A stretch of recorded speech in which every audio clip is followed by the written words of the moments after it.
Tonight, we look into a discovery in Bosnia, which the likes of National Geographic had once described as a cruel hoax. Have pyramids that are over 12,000 years old been discovered in Europe?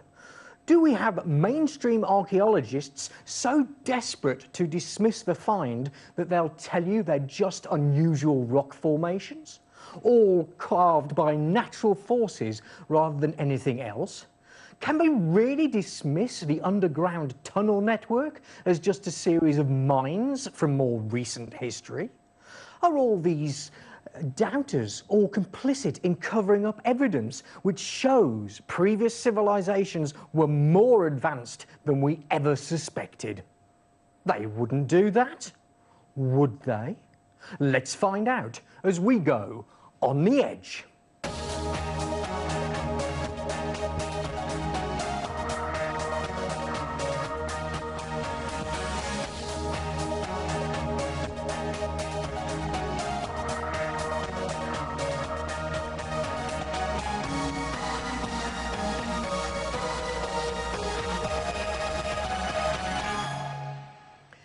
Hello, I'm Alex G and welcome to On the Edge. Tonight, for the first time, broadcasting to the world. As we are live, it's your chance to interact with us and tell us what you think. And here's Glenda to tell you how.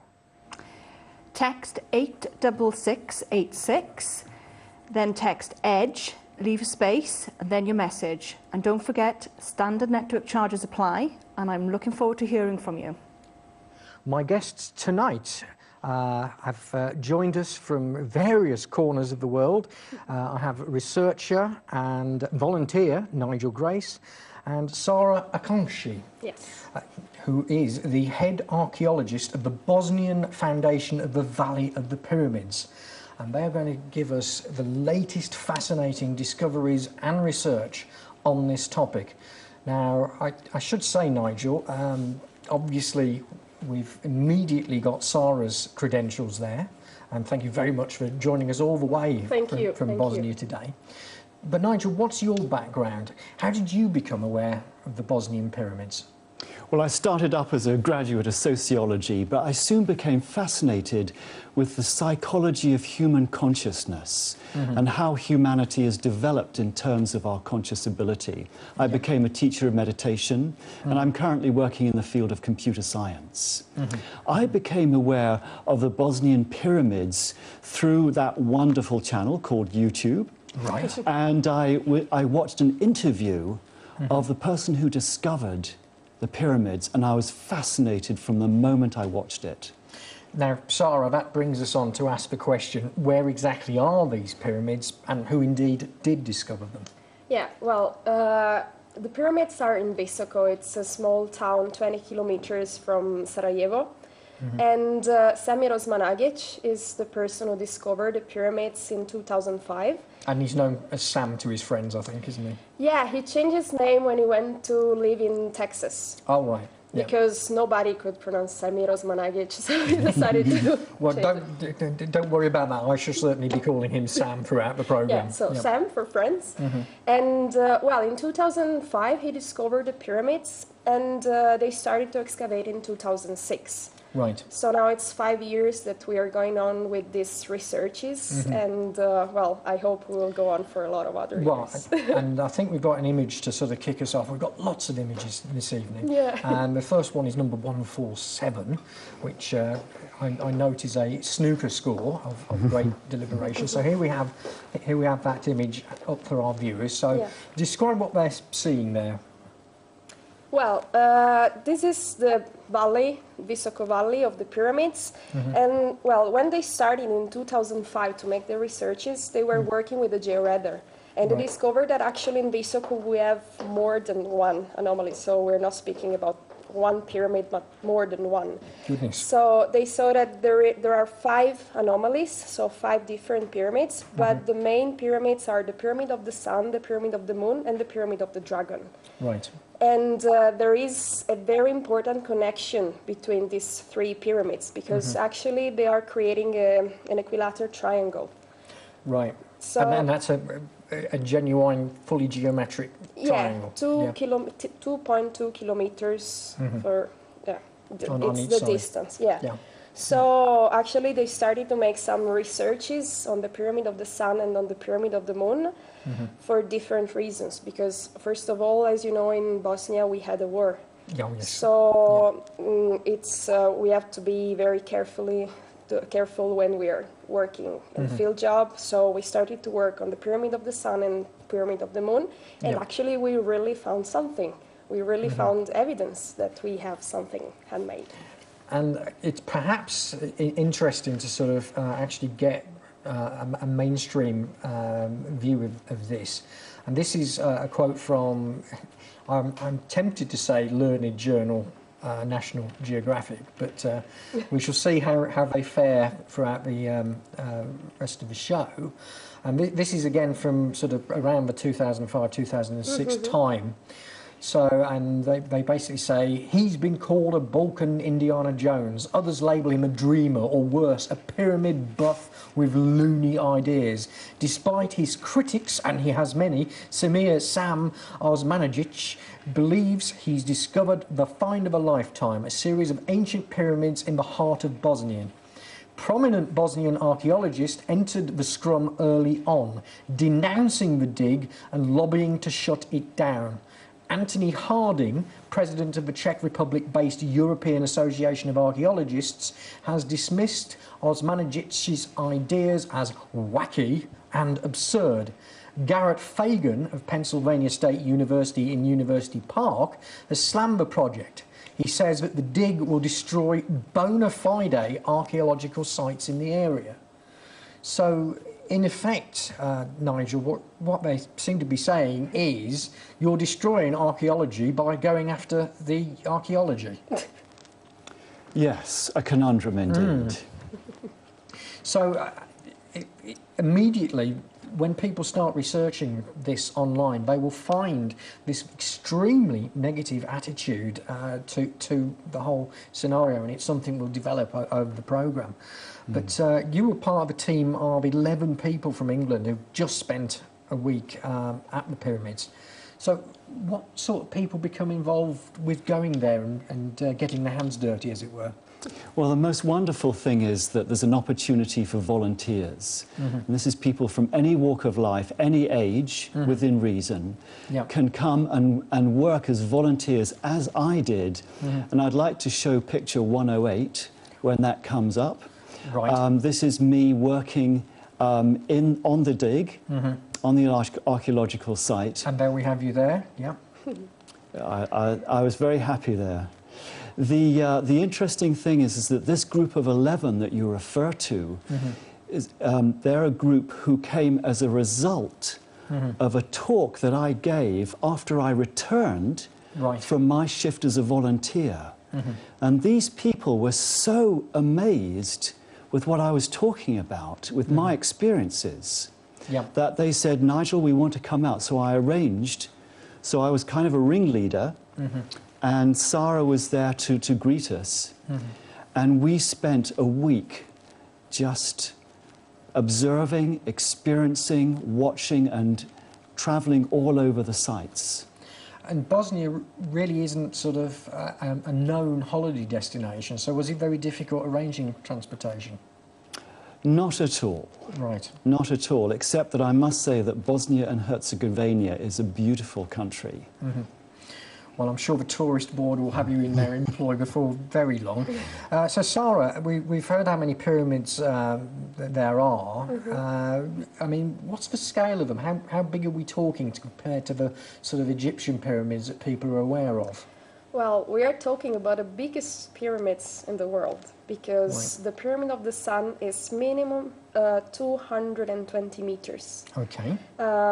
We didn't discover the bottom yet, so it can be even more. It might be taller than that. And I mean, just to give people perspective, the Great Pyramid of Egypt measures 147 metres. Exactly. So plus, the Pyramid of the Moon is 180 metres. So that one's even bigger than... Yeah, so the smaller one in Visoko is bigger than the one in the biggest in Egypt.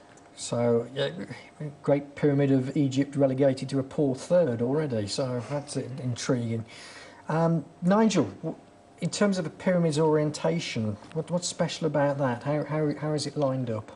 Well, the first thing I heard, that it was correctly orientated towards the cardinal points. Right. So I checked into that, and I found that the Geodetic Institute of Bosnia and Herzegovina had found, through research and also through satellite images, that they found that it was actually orientated so extremely accurately towards the cosmic north, even more than Cheops's pyramid. In fact, Cheops's pyramid being 0 degrees and 21 minutes deviation or error towards the cosmic north. This structure, the north face, is 0 degrees, 0 minutes and 12 seconds deviation, which is almost perfectly oriented. Not far out at all, really. Indeed. Goodness. So let's now start going through the catalogue of images that we've got. If we start with image 101, right at the top of the shot. Sara, in terms of how the pyramid is constructed, these pyramids, what are we looking at here in terms of what people are seeing on the screen now? Yeah, here we are in front of the Pyramid of the Sun. Yeah. Well, we have to underline that actually in Visoko we have different kind of pyramids. Right. So the Pyramid of the Sun seems to be a natural hill modified, shaped by human hand as a pyramid. Right. So we don't know yet. We don't have enough evidence, but it seems to be like this. And all the surface of the pyramid is covered with these concrete blocks. Right. So here we are just looking for these concrete blocks. As you can see, we have flat sides. Yep. And it's something that actually you cannot find in nature because we are speaking about rectangular blocks. So a lot of geologists are telling us that it's natural material. And actually it's natural material. We are speaking about stone, clay, sand, calcium carbonate and magnesium carbonate. But all this material were put it together in order to create these concrete blocks. And these concrete blocks are 5 times stronger than our concrete.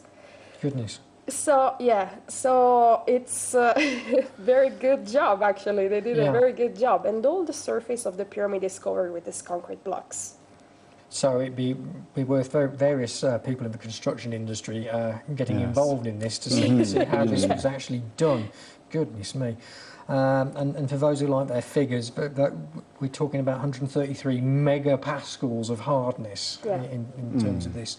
So the engineers out there will probably have just sort of dropped their beer with us saying that there.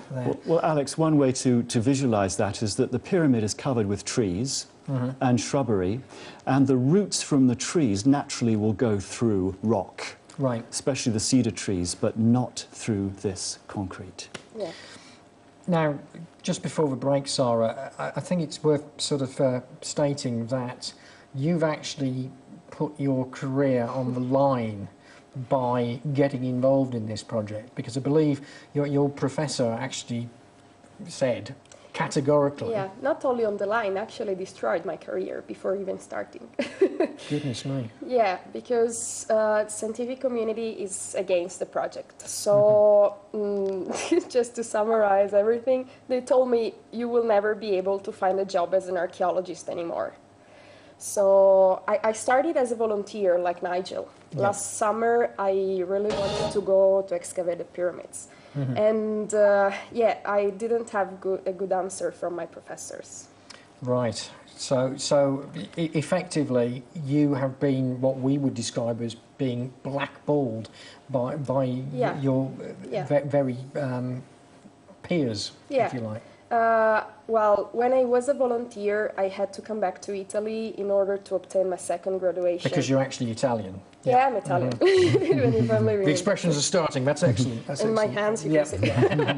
But, well, when I came back to Italy, my professor asked me, okay, what did you do this summer? And I said, well, I was excavating the biggest and oldest pyramid in the world. And she told me, it's better if you will not speak about it because you will never obtain your second graduation.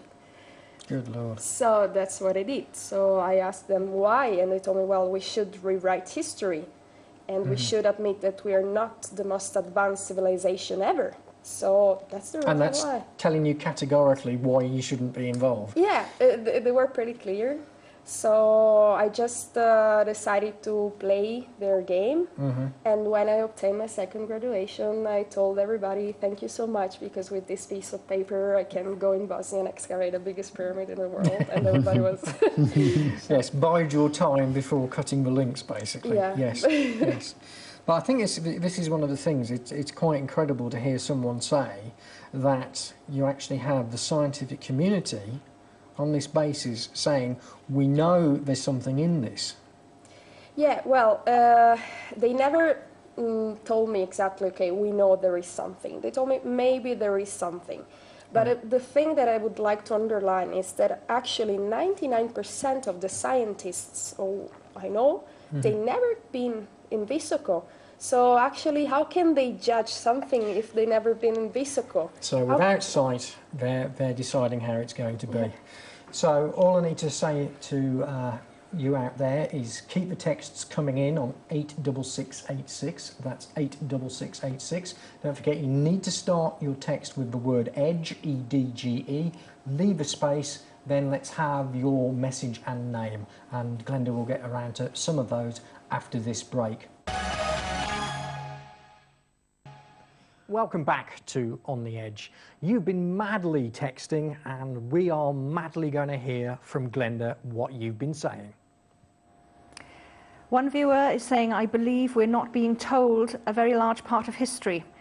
If we knew the real purpose of us being on this planet, we would not believe it. Another viewer has said, why won't mainstream academia ever accept anything that does not fit in with the status quo? They don't know everything. Another viewer has texted in, we have been on this planet for many hundreds of thousands of years, become civilized and then pushed back into chaos. And John from Cornwall is asking, do these pyramids align with any other ancient sites or major cities? And another viewer has asked, have you found any writings on the walls? Right, there's three good ones there. So, I mean, Sara, taking up again the bit between the teeth in terms of the mainstream academia and their attitude towards the status quo. Did it shock you when you were told that point blank? Yeah, I actually was very, very shocked since I started to go to university. Because I was reading a lot. I decided to become an archaeologist when I was very young. So I started to read a lot of books, and I could see that there was something wrong, because I was reading books with evidence, with pictures, with artifacts, and they were called alternative archaeology, alternative history. But, you know, I was not going to university, so I was thinking, okay, maybe just because you're not inside. So when I started to go to university, I simply realized that actually it was considered alternative history and nobody was speaking about these new discoveries. Right. So I was very excited when I started to go to university, because for me it was the center of the culture and I was so ready to be like a sponge to learn everything and to try to exchange ideas and theories. But I couldn't do that. I couldn't even speak with almost all my professors, because they were telling me, okay, it's written like this, so it has to be like this. This is the way it's going to be, and that's the end of it. So actually what they're trying to do is just to rewrite the same things they've already written years and years ago. And it's stupid, because science is based on hypotheses, especially archaeology. We're not living in these periods. We are just trying to read something very, very ancient with the eyes of the modern man. So it's impossible to have a final answer. So you should be prepared to rewrite every time, not because they were stupid, just because they had some evidence and now we have new ones.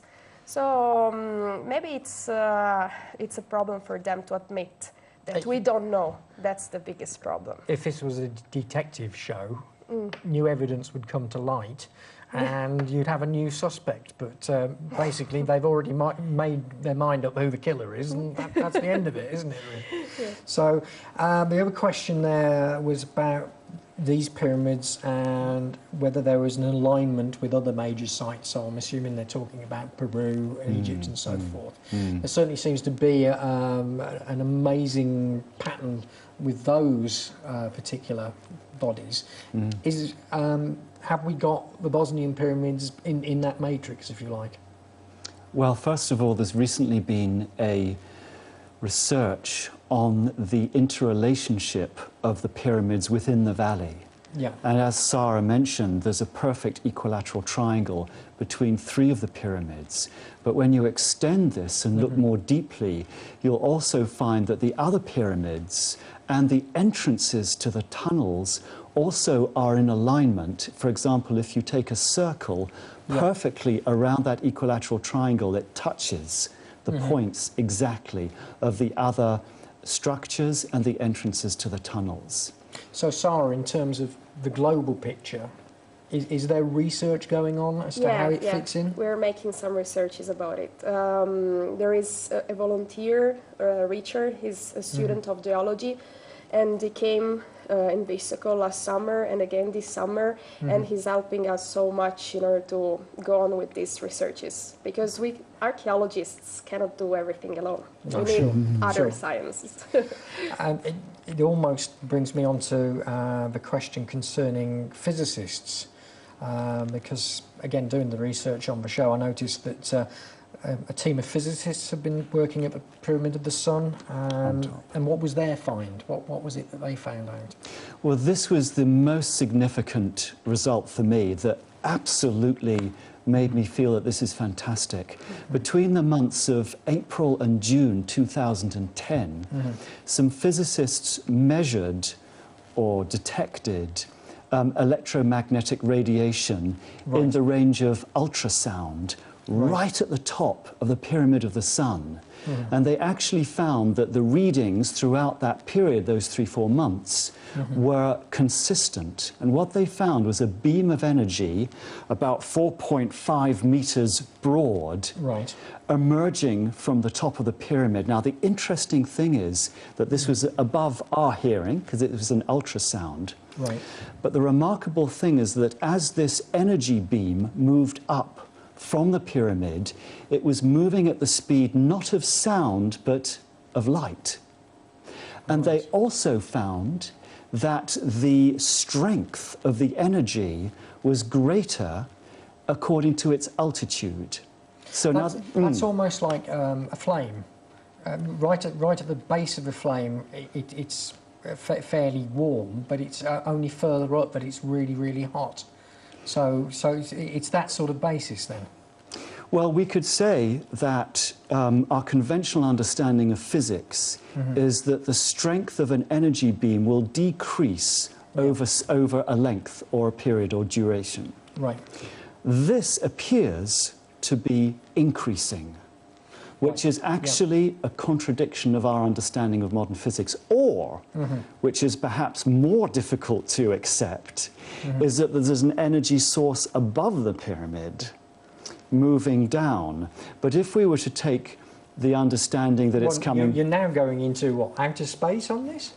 Well, both explanations are difficult to accept. But what I would suggest is that Nikola Tesla, for example, who was talking about non-Hertzian technology, perhaps could it be that this might be an incident that actually proves that he was right? Goodness me. Goodness me. I want to take the final question of note from what we had comments-wise just now, and that was writing on the walls. Has there been writing on the walls? So we cue 112, please. 112 is the one we're looking at. Now this, of course, I'd like to refer to here because we found this in our volunteer shift. There are, of course, when I speak to Sara, she would say, as an archaeologist, that because these tunnels were already open, they're not sealed when we came in, we can't determine exactly that the writings weren't put on later. But as a volunteer, we on several occasions found stones and rocks with markings, rather like this picture shows. We also found markings that could possibly be runes. Now, what do you mean by runes? A rune is an incident of ancient language. Okay. And as a part of our team of 11, Lorraine came as our team, and she is a researcher in runes. And she found whether the date that the runes were placed was at the time that the tunnels were built or not. She found evidence to suggest that there was runic writing. Goodness me. Okay, well, shall we start whisking through a few images, because we have loads of these, and we don't want to sort of save them all for later, as it were. So we've spoken about the volunteers, so I'll preempt 102 as the next image. So what we have with 102, there we are. That's just some of the volunteers on the recent dig, I take it. Yes, yes. And as that was part of my team, I was taking the photograph. And I just want to say, relating to the text that we have about the ancient or originations of humanity, that in this labyrinth of tunnels which connects the pyramid, that we were, essentially our job was to pull out or remove filling. Right. Because these tunnels had been filled for some inexplicable reason thousands of years ago after they had been built. Right. And the feeling is in there, there's a very ancient feeling of great silence and also a feeling of healing. I mean, is that genuine? I mean, that's not something that science can measure, is it? That's your inner feeling. Somehow it can be measured. It can be. Yeah. Okay. As I told you before, archaeologists cannot do everything. So when I went in Visoko for the first time last summer, I had the chance to meet a doctor anthropologist, Italian doctor anthropologist, and we decided to create a group, research group, Italian research group, and we started to try to search the way in order to understand with a scientific methodology how is it possible that everybody feels so great inside the tunnels. Right. And we knew before, because Foundation in 2007 took some samples of air inside the tunnels, and we discovered that there are a lot of negative ions inside the tunnels. So we tried to work with these negative ions, and actually negative ions can stimulate endorphins in our body. And everybody knows that endorphins are helping us in order to feel great. When we are doing sports, we are stimulating endorphins. So it can be proven, even with the common science, the proven science. Yeah. Okay. Again, let's get back to the pictures. And 103 gives us another perspective, because we obviously want to get people sort of an idea of the scale of what we're talking about here. So, Nigel, can you describe what we have here? This is on the side of the Pyramid of the Sun. Okay. And what we're looking at are slabs of material that Sara has just described a little earlier as artificial concrete. Right. This is the extremely hard concrete. Now, the remarkable thing, there's our guide standing there, the Bosnian guide, and he's actually at this moment, when I took this picture, describing that there are several layers of this concrete, usually found in layers of 2 or 4 deep. Right. Then a layer of clay, then another layer or 2 to 4 layers of these slabs, which actually build up step by step or layer by layer the outside of the pyramid. I've got a quote here from Science, the journal, from 22nd of September 2006. Again, it doesn't seem to be that they've spoken much, if at all, about it since then. But this is what they said. So obviously we'd like to gauge your reaction here. Stefan Koric, a Bosnian geologist at the University of Vienna, Austria, who was invited by Sam Osmanagic to examine the site, he said the stone slabs are nothing more than fractured chunks of sediment called breccia the remains of a 7-million-year-old lake bed that was thrust up by natural forces. This is what gives the mound its angular shape, Corrich says. As for the tunnels, if they were made by humans without establishing their age, I would assume they are part of an old mine. Anthony Harding of Exeter University's verdict was, it's just a hill. Now, this seems quite categoric that academia are saying there is nothing to see here, move along. Indeed, that they might wish us to do that.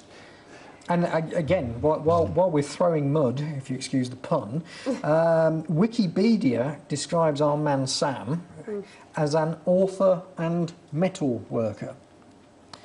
And also from Wikipedia, the dig began in April 2006 and has involved reshaping the hill to make it look like a Mayan step pyramid. So effectively they're saying you guys are manufacturing the evidence by your digs. Yeah. Every day we're trying to build a pyramid. May we look at slide 110? 110, okay. There it is. You see the magic fingers are getting to these really quickly. So there it is on screen. So this is the Pyramid of the Sun? Yeah, this is the Pyramid of the Sun. And as you can see, we have this triangular face of the pyramid, and yeah, we are building this pyramid. In 6 years we created 220 meters of pyramid. Well, it's nice of you to admit that, but I'm sure that's not what you really mean. Not at all. Well, I'm just laughing because unfortunately not everybody knows that everybody can write on Wikipedia. But Nigel, you were saying, didn't you try and get in on Wikipedia's page for the Bosnian Pyramids and actually try and amend it a little? I was not successful. I couldn't get permission to edit. Yeah, I tried to do the same and I couldn't get permission. So that's that. The story is set in stone, again, if you excuse the pun, and Wikipedia won't let anyone actually near it. I would like to comment on the quote about these slabs. If we're to move to picture 106. 106. You have a guest appearance of my hand. Oh, there's Nigel's hand. And what's that line there then? What I'm pointing out here, that I was actually astonished to find these veins or lines of crystal in the material, in this concrete. And we will find out more about that after this short break. Please remember, text in on 86686, that's 86686, type the word EDGE, E-D-G-E, leave a space and give us your name and message. And we'll be back after this break. Welcome back to On the Edge, and you've been madly overworking Glenda with your texts. Glenda, a summary, please. Yeah, my wrists are really aching here. Right. Lots of really interesting points being raised, Alex. One viewer is asking, have your guests managed to engage the help of any mainstream academics? And is there anything written in print? In other words, have there been anything published about the research that's been discovered here? And another viewer has asked, what do you think the significance of the pyramid is? I've had several viewers asking similar questions about the alignments of the pyramids. Doug from Glastonbury has asked, what position on the equatorial plane is it in relation to the Egyptian pyramids? Another viewer has asked, are your guests aware of the Rutanj, I think that's how you pronounce it, Rutanj pyramids in Serbia? Also, is the pyramid of the dragon of more significance? And several viewers have asked about the alignments of the pyramids with any of the star constellations. And a few comments. One has said that they are holding the world back. How dare they? And finally, another comment in Italian. So here goes my best Italian accent. Una bravissima ragazza, finalmente. A chance to rewrite history. Oh, there we go. Thank you so much. So I mean, our learned people out there mentioned that there of the Rutanj pyramids in Serbia.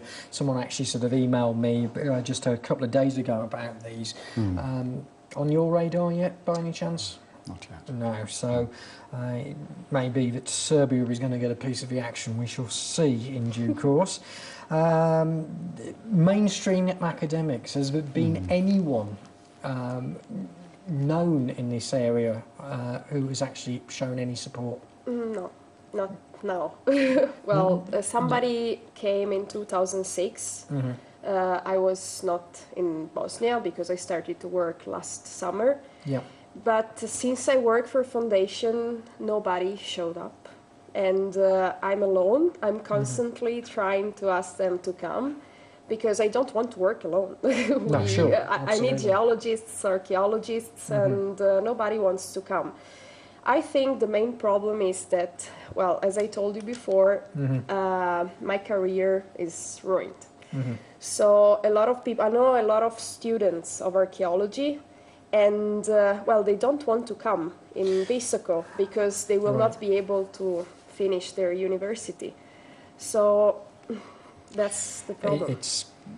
So basically, you will be tarred with the same brush if you get involved, and everyone's keeping their distance for the sake of their jobs.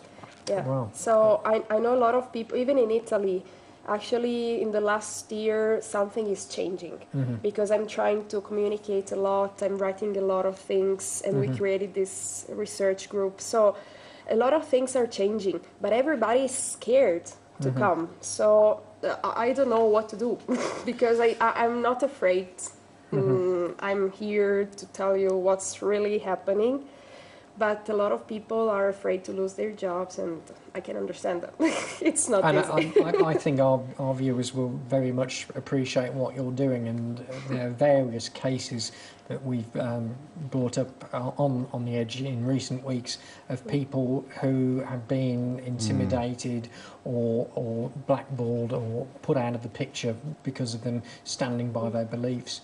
And the common thread seems to be that these people who are disowning have never studied any of the evidence at all, or indeed have been to the scene of the crime, as it would be in this case. That's why I'm really upset, because if you consider yourself as a scientist, how can you judge something if you don't know what you're speaking about? So it's very sad, because if it's the so-called science, that's a very bad thing. It's quite incredible, and I think it's one of these eye-opening things, and it resonates with so many topics that we've covered on the edge, from the architects and engineers who look at 9/11 and look at the Twin Towers and immediately go, not a chance. Not a chance if the official story is correct. So here we have a partner in terms of subject matter, I think. Nigel, books. Is there anything written yet that people can sort of get hold of to get more of a story yet? There are two books written by the doctor who discovered it, Sam. One is called one is called A History of Pyramids Around the World. That's the latest one. And that gives actually a very good overview of, perhaps, as Sara was mentioning, the alternative view of the discoveries of many pyramids around the world. And the last two chapters is devoted to the Bosnian pyramids. Right, excellent stuff then. So, well worth seeking out. Generic question there, the significance of the pyramids. How will it rewrite history if these are what they purport to be? Well, I can speak from an archaeological point of view. Actually, for me, it's very, very hard to date the structures, because in archaeology, you can date the archaeological sites with the artifacts or with the structures. We are finding very, very few artifacts, and they are unique, so you cannot compare them with anything. And for the structures, we have a lot of structures, obviously man-made, but they are unique too. So I cannot compare them with anything. So I can date because of geology. So they told us that the soil, the layers on the surface of the Pyramid of the Sun goes from 12,000 till 14,000 years old. BC? Yeah. So, or back in time? Yeah, back in time. Yeah. So The problem is that for archaeology, for our history, in that period we didn't have anything in this area. So we can come back with the Illyrians, but before Illyrians we don't know anything. So that's the reason why we should rewrite anything, because even if it's 12,000 years old, who could build something like this? We cannot do that. And in terms of, I mean, immediately people are going to think of the term carbon dating. I mean, is there anything that this can be applied to, which will help solve the mystery? Yeah, the carbon dating methodology is very, very helpful. The problem is that inside the tunnel and on the Pyramid of the Sun, we're not finding organic material that can be used in order to date the layers. So, for the Pyramid of the Moon, last summer we discovered a piece of organic material in between the clay layer and the sandstone layer. Right. So we took this sample and we received the results of the analysis in the beginning of this summer. Right. And it's 10,350 years old. So there we go. Yeah. Yeah.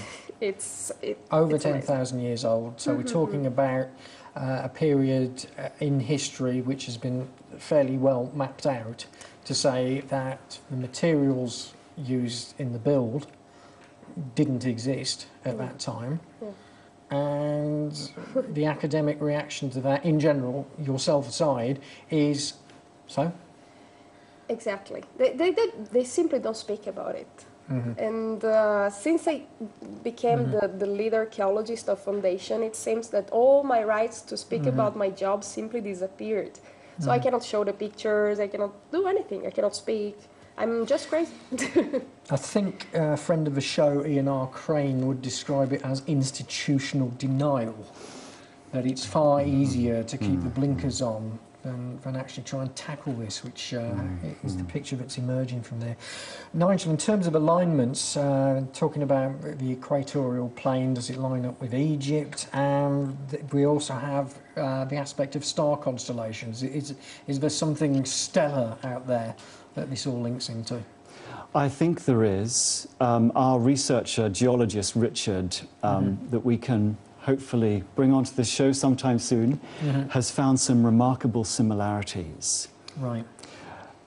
Even perhaps we've learnt about pyramids on Mars, for example, that there is a similar arrangement between the two. Blimey. But I don't have the research at hand on that. No, sure. Well, if we go back to image 106, which you were just talking about before the break, your hand making a special guest appearance there on 106.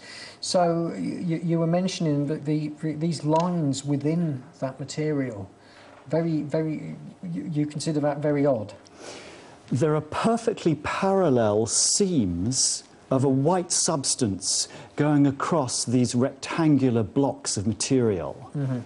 Yeah. And when we look at it closely, we find it's quartz crystal. There are also areas around where my wrist is on the photograph where a part of the block has broken open or just broken due to actually the local villagers dynamiting it to build their homes of it. And we find that when we look at it on the side, we find almost like this crystal, thin crystal layer has been pasted on, put together and perfectly fused to join these blocks together. So what you're saying is this could not be a natural phenomenon, which I had imagined from the tone of what we've heard so far from the conventional academics is how they would say, well, that just happens to be one of these most amazing things that happens. Due to the regularity and parallel patterning of these seams, it would appear that nature wouldn't produce it in such regularity and parallel. Plus, I would like to add another thing, because I am not trying to convince anybody. So, if some geologists want to come in Visoko and to show me that, to prove me that it's natural, for me it's okay.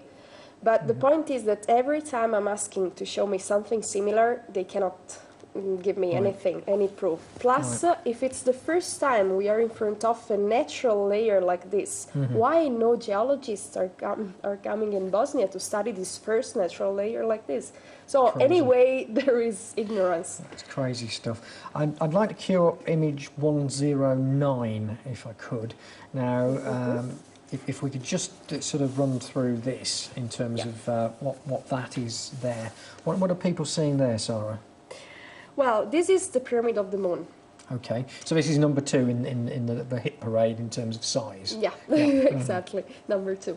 So we are in front of a totally different structure, because actually on the Pyramid of the Moon we can find terraces.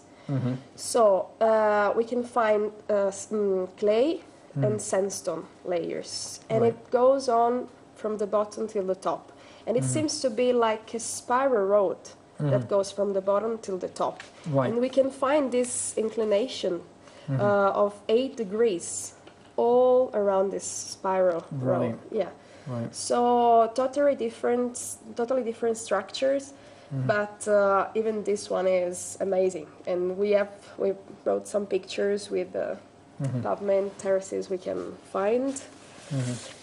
We have number 143, if it's 143. possible, and 144. So if we go for 143 first, now effectively, Nigel, while we're just queuing that up and where we have it there, we were speaking about the fact that these underground tunnels are being described as mines. So, I mean, in about a minute, can you sort of describe to me why that might be a little bit off beam?